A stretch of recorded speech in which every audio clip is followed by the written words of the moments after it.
We understand how critical the first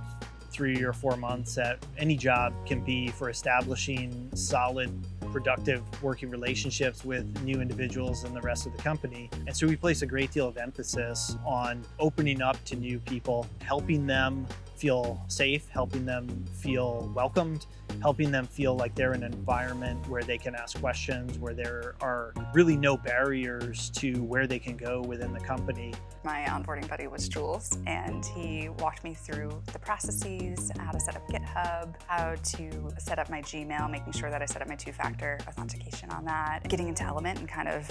setting myself up for success in our remote environment. As an onboarding buddy, some of the really easy things that I do to help